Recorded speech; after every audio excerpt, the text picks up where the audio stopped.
ABC News, the country's premier news brand, where Americans go to see the whole picture. Together with Yahoo News, the world's #1 news site on the web. This is America's #1 digital news source. Hello to our fans online. I'm Rob Nelson. And I'm Sunny Hostin with the top stories on this Thursday, January 31st.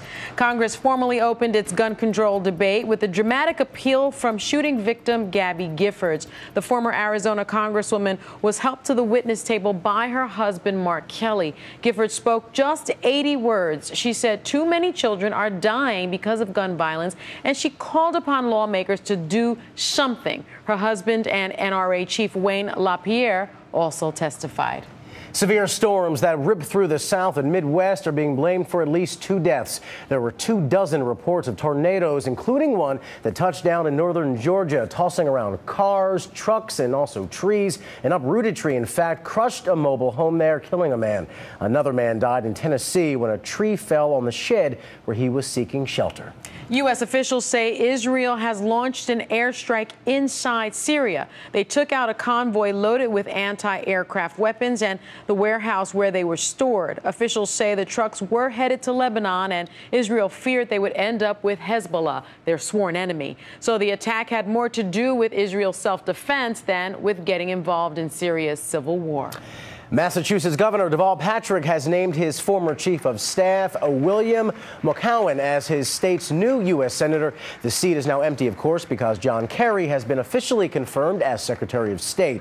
Cowan will only have the job until a special election is held in June. It is the first time in history there will be 2 African Americans serving in the Senate. The other is Tim Scott from South Carolina. And finally, it's amazing this doesn't happen more often, actually. A cheerleader doing backflips at a Western Illinois basketball game is knocked over by the team's mascot named Rocky. Yes. Now, it could be that Rocky just couldn't see in that bulky dog costume, or maybe he just wasn't paying any attention. He did do some push-ups, though, to atone for his mayhem, and the cheerleader was just fine.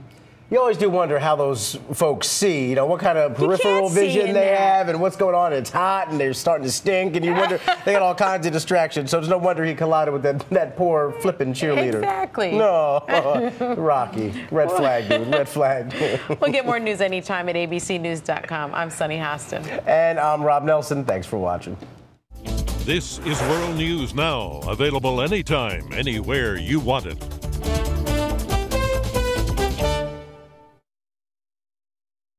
Tonight, they are the breakout star of this year's Super Bowl. Meet Baby Clydesdale. Now, get an exclusive look at what it takes to make the cut, the secret behind the iconic ads. Tonight on World News with Diane Sawyer, and more later on Nightline on ABC.